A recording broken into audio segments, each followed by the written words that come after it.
한 주간도 평안하셨습니까? 네.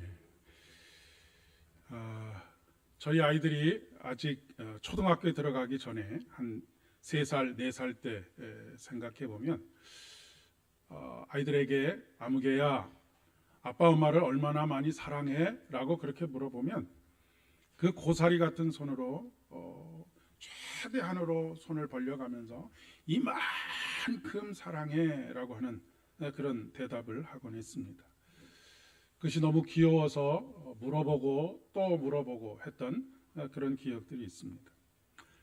그런데 한두 살 더 먹게 되면 조금 생각이 들어갔는지 얼마나 사랑하냐고 물어보면 하늘만큼 땅만큼 사랑한다라고 그렇게 표현을 하기도 했습니다.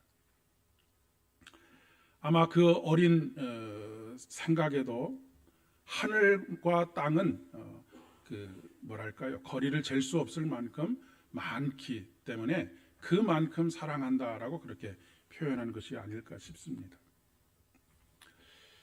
그 말은 또한 하늘에 계신 하나님과 땅에서 살아가는 우리들 사이에는 어마어마한 질적인 차이가 존재한다라고 하는 것을 또 의식적으로 우리 모든 생각 속에 가지고 있는 것이 아닐까 싶습니다. 이것을 신학적인 용어로는 절대적 타자라고 그렇게 이야기를 합니다.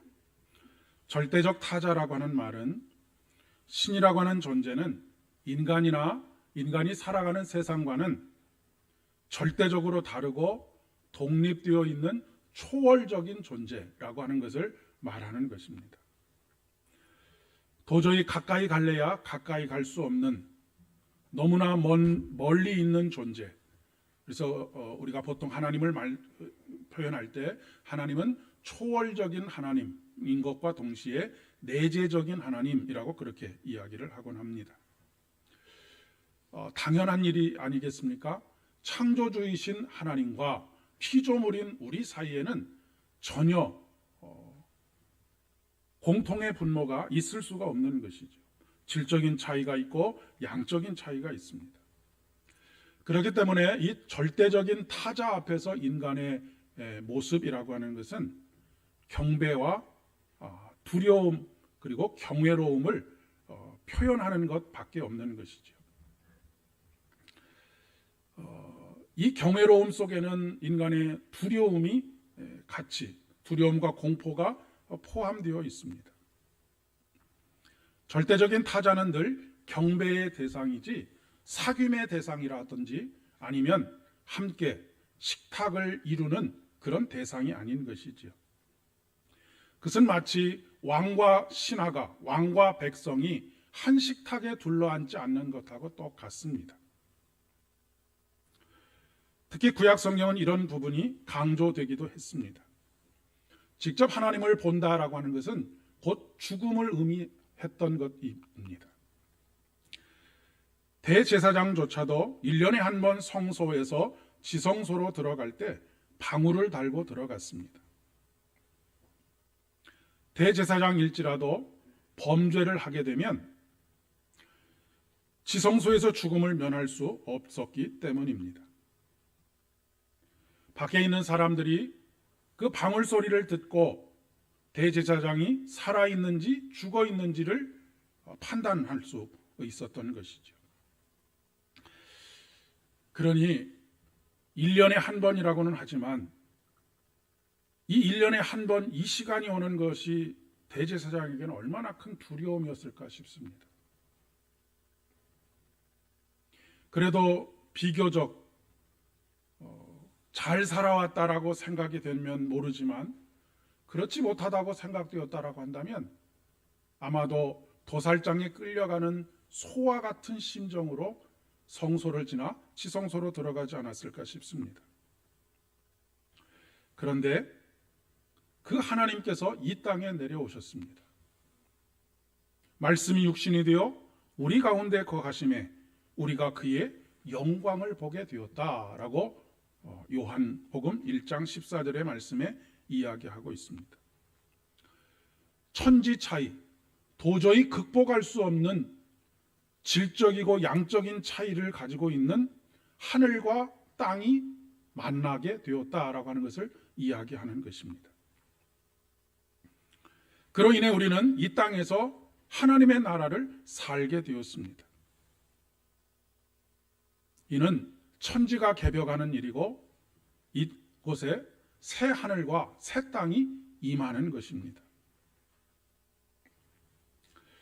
이것을 가장 극명하게 나타낸, 하늘과 땅이 하나 되는 이 일을 가장 극명하게 나타난 사건이 바로 오늘 본문에 나타나는, 복음서의 본문에 나타나는 산상변모의 사건입니다. 변화산의 사건이라고 이야기할 수가 있겠습니다. 하나님께서 사람으로 이 땅에 오신 예수 그리스도 안에 하나님 자신을 드러내셨고 성령을 통해서 우리에게 그분이 바로 하나님이신 것을 알리신 사건이기 때문에 그렇습니다. 이 경험이 얼마나 황홀한 경험이었든지 베드로는 우리가 여기 있는 것이 좋사오니 주님께서 원하시기만 한다면 주님을 위해서, 또한 엘리야를 위해서, 모세를 위해서 이곳에 집을 짓고 싶습니다. 영원히 이곳에 머물러 살고 싶습니다 라고 그렇게 이야기를 합니다. 그 심정이 참 이해가 됩니다. 우리가 은혜를 경험하게 되면 늘 그 은혜에만 취해서 살고 싶은 것이 우리의 심정이기 때문에 그렇습니다. 우리 예수님은 하늘과 땅을 잇는 분이십니다. 예수님께서 처음 나다나엘을 만나셨을 때 이렇게 말씀하셨습니다. 내가 너를 무화과 나무 밑에 있는 것을 보았다 함으로 나를 믿느냐? 너는 이제 더 큰 일을 보게 되리라. 그 더 큰 일이라고 하는 것은 무엇이냐면 바로 하늘이 열리고 하나님의 사자들이 인자 위에 오르락 내리락 하는 것을 보리라 라고 하는 말씀입니다. 마치 야곱이 야복강가에서 기도할 때에 그가 보았던 환상과 비슷한 것을 이야기하고 있죠. 이 사다리가 곧 십자가입니다. 그 십자가의 피로 화평을 이루사 만물 곧 땅에 있는 것들이나 하늘에 있는 것들이 그로 말미암아 자기와 화목하게 되기를 기뻐하셨다라고 골로새서의 말씀에 말씀하고 있습니다. 여러분, 이 사실을 아십니까? 본래 하늘과 땅은 하나였습니다. 둘이 아닌 하나였다라고 하는 것입니다.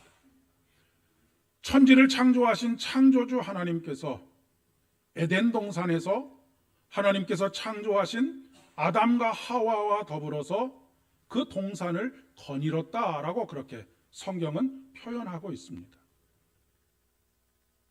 그 이야기는 하나님이 바로 아담과 하와와 함께 동행하는 삶을 사셨다라고 하는 그런 이야기입니다. 그러니 인간이 범죄하기 이전까지 하늘과 땅은 하나였던 것이지, 하늘과 땅만큼의 차이가 벌어졌던 것이 아니라 하늘과 땅이 항상 만나고 있었다라고 하는 것을 이야기하는 것입니다. 그러나 인간의 범죄로 말미암아 땅은 하늘과 분리되었고 더 이상 하나님의 임재를 기대할 수 없는 그런 곳이 되고 말았던 것이죠.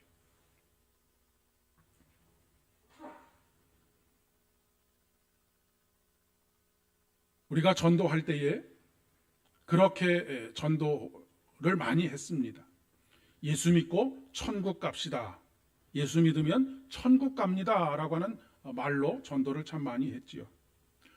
그 말이 틀렸다는 얘기가 아니라 그 말을 조금 더 구체적으로 정확하게 이야기하면 예수 믿고 천국을 삽시다 라고 그렇게 말하는 것이 정확한 표현이라고 하는 것입니다.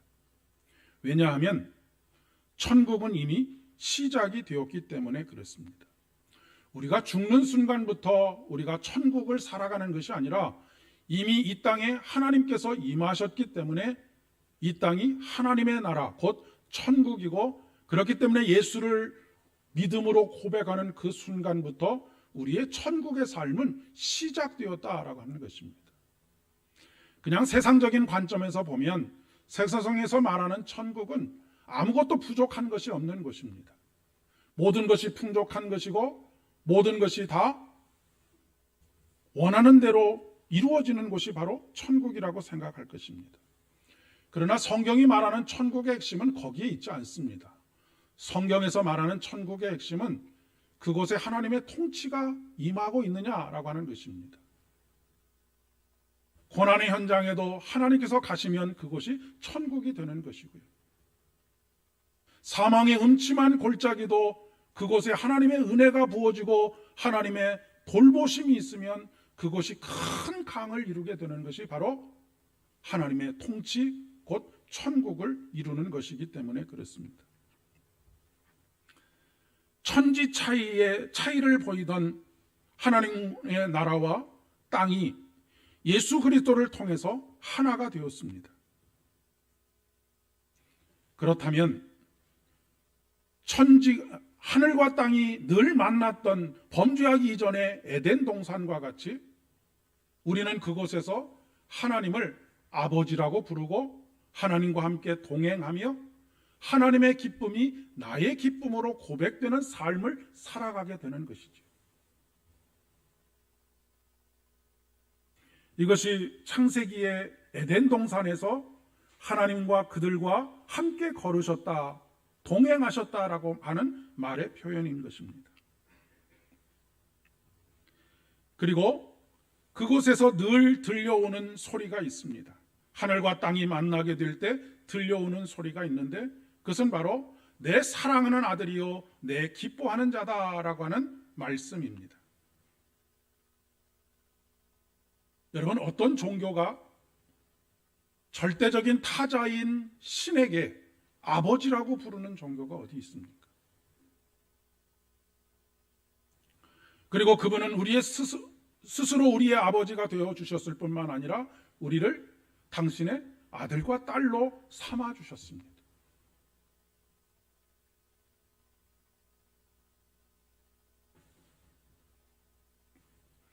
이것은 사람이 되신 예수 그리스도를 향한 말씀인 것과 동시에 예수 그리스도를 구주로 고백하고 예수 그리스도를 구주로 고백함으로 말미암아 이제 천국의 삶이 시작된 우리들을 향한 하나님의 말씀입니다. 이 땅에 임하신 하나님의 나라를 살아가는 사람들에게 매일마다 하늘이 열리고 들려지는 말씀이 너는 내 사랑하는 아들이고 딸이며 내가 너를 기뻐한다.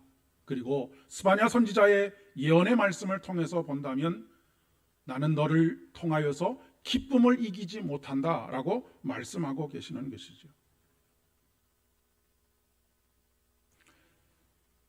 이것은 우리의 매일매일의 삶 속에서 고백되어져야 할 우리의 정체성입니다. 그런데 늘 우리는 우리 자신이 하나님의 자녀인 것을 잊어버리고 살 때가 많습니다. 내가 하나님께 속한 사람이라고 하는 인식보다는 늘 세상에 속한 사람처럼 살아가는 것이지. 소위 천국의 소망을 두고 산다라고 강하게 확신하는 사람들일수록 이 세상에서의 삶을 이 세상의 방식대로 살아가는 경우들이 굉장히 많습니다. 이것이 한국교회가 가지고 있는 가장 큰 안타까움이라고도 이야기할 수가 있겠습니다. 제가 언젠가도 말씀드렸는데 가장 복음적인 것 같으면서 가장 복음적이지 않은 복음성가가 있다는 말씀을 드렸습니다. 그것이 바로 죄 많은 이 세상은 내 집 아니네, 내 모든 보화는 저 천국에 있네 라고 하는 그런 노래입니다. 죄 많은 이 세상은 하나님의 나라가 아니라고 생각하는 것이죠. 그러니 하나님의 나라가 아니면 무슨 나라입니까? 죄로 간영한 세상입니다. 그 세상에서는 하나님의 방식대로 사는 것이 아니라 세상의 방식대로 사는 것이 옳은 것이지요. 그래서 죽어서 가는 천국에 대한 열망이 크다라고, 그것이 확실하다고 믿는 사람들일수록 이 땅에서의 삶이 세상의 방식대로 살아가는 그런 경우들을 너무나 자주 빈번하게 본다는 말씀입니다. 하늘과 땅이 하나가 되었을 때 그때 살아가라고 우리에게 주신 교훈이 바로 산상수훈입니다. 여러분, 예수님께서 우리에게 이 산상수훈의 말씀을 주신 이유가 무엇일까요? 산상수훈은 하나님 나라의 윤리입니다.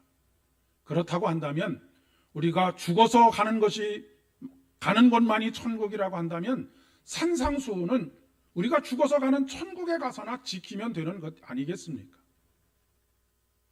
그런데 이 땅에서 우리에게 산상수훈의 말씀을 주신 이유는 무엇이냐면 이 땅이 바로 하나님의 나라이기 때문에 이 땅에서 살아가는 것이 세상의 방식대로가 아니라 산상수훈에서 우리에게 주신 교훈의 말씀대로 살아가라고 우리에게 주신 것이지요. 그렇지 않고 네가 이걸 갖고 있다가 이 말씀을 잘 암기하고 있다가 죽어서 천국 가서 이대로 살아라. 천만의 말씀입니다.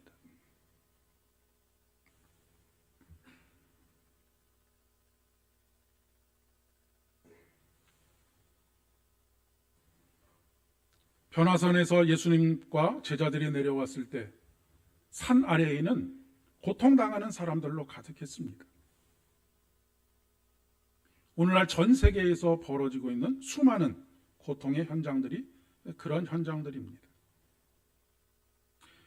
그 중에서도 오늘 말씀에 보면, 그 다음 말씀에 보면 간질로 심히 고생하고 자주 불에도 넘어지고 물에도 넘어지는 한 소년이 있었습니다. 그런데 문제는 제자들이 이 소년을 감당할 수가 없었습니다. 소년의 아버지가 예수님께 나와서 내가 주의 제자들에게 데리고 왔으나 능히 고치지 못하더이다 라고 말하고 있습니다. 그래서 제자들이 예수님께 왜 예수님은 하시는데 저희들은 하지 못합니까? 라고 묻습니다. 이미 전도 여행을 통해서 놀라운 주의 역사들을 이루었던 경험이 있는 사람들이었습니다. 그런데 왜 오늘 이 간질로 심히 고생하는 이 소년을 고치지 못한 것입니까? 라고 묻고 있는 것입니다. 예수님께서는 그 이유에 대해서 너희의 믿음이 작은 연곤이라 라고 말하고 있습니다. 돈이 없어서가 아니고 권력이 없어서가 아니고 다른 어떤 것이 없어서가 아니라 믿음이 작은 연곤이라 라고 말씀하고 있습니다. 오늘 저 자신도 그렇지만 점점 한국교회와 한국교회의 그리스도인들이 고통의 현장을 치유하고 회복하는 능력들을 점점 상실해가고 있지 않은가라고 하는 생각이 듭니다. 그것은 무엇 때문일까요? 돈이 없어서이기 때문일까요? 아니면 어떤 권세가 없어서이기 때문일까요?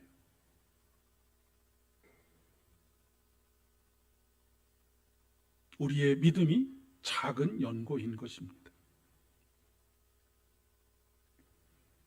이 세상에 하나님의 나라를 이루어가는 것은 돈으로 되는 것이 아니고 힘으로 되는 것이 아니고 능으로 되는 것이 아니라 하나님의 영으로 되는 것이다 라고 하는 것을 고백하고 있지 않습니까? 교회의 근본적인 목적은 이 땅에 하나님의 나라를 세우는 것입니다. 그렇게 하기 위해서 우리가 하나님과 교제하고 하나님과 동행하며 하나님께서 베풀어 주시는 거룩한 만찬에 참여하는 것이라고 이야기할 수 있는 것입니다. 그리고 그분에게 받은 그 사랑과 은혜와 능력을 세상 가운데 펼쳐내면서 살아가는 것이 교회의 근본적인 목적입니다. 앞서 말씀드렸던 것처럼 우리는 천당에 가기 위해서 예수를 믿는 게 아니고 이미 이 땅에 예수님께서 오심으로 말미암아서 시작된 천국을 살아가기 위해서 예수를 우리의 왕으로, 우리의 주권자로 그렇게 인정하는 것입니다.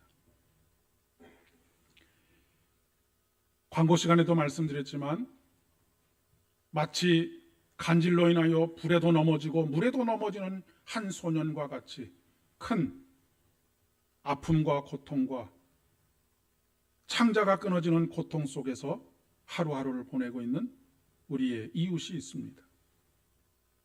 강진으로 인해서 튀르키예와 시리아 아까도 말씀드렸지만 사망자만 4만 명이 넘어갔고 매몰되어 있는 사람이 20만 명이 넘는다고 합니다.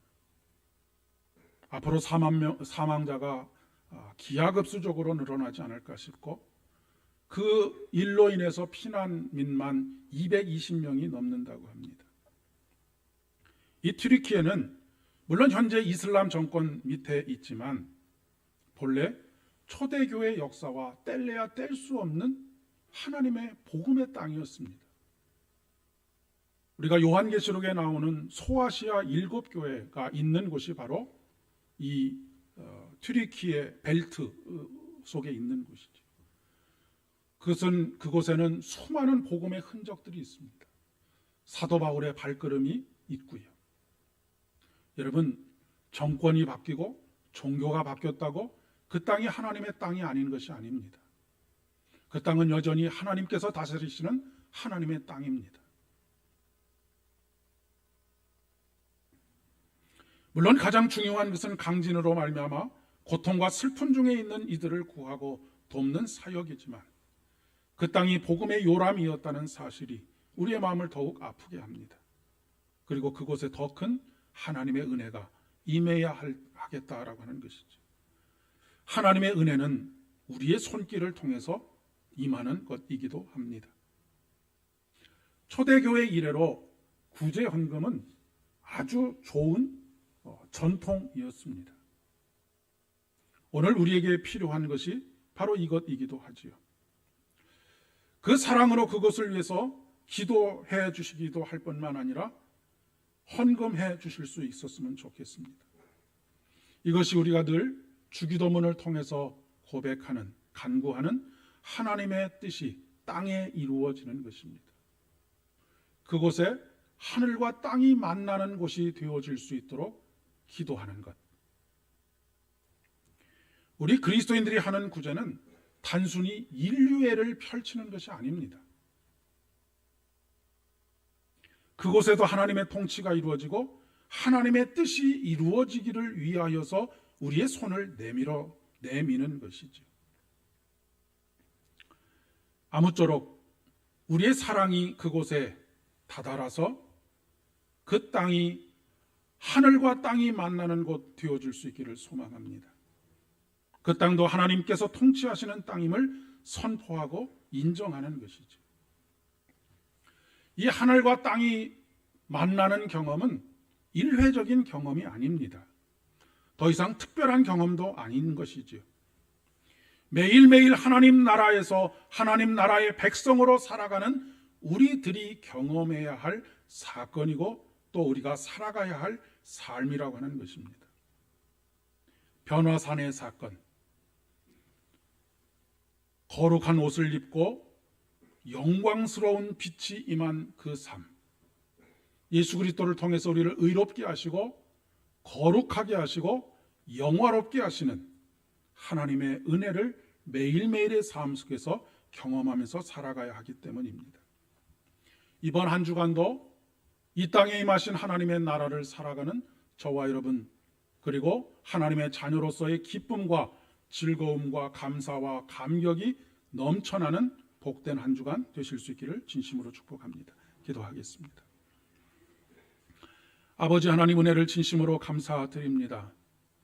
우리로 하여금 주의 은혜를 덧입게 하여 주시고 예수 그리스도를 믿음으로 말미암아 하늘과 땅이 하나 되는 것을 경험하게 하시며 하늘과 땅이 만나는 가운데 하나님과 동산을 거닐며 하나님과 함께 대화하며 교제하며 절대적인 타자로서의 하나님뿐만 아니라 우리 안에 함께 하시고 우리 안에 거하시는 내주하시는 하나님으로서의 우리 하나님을 경험할 수 있도록 오늘 또 복 주실 뿐만 아니라 이번 한 주간도 온전히 붙잡아 주시옵소서.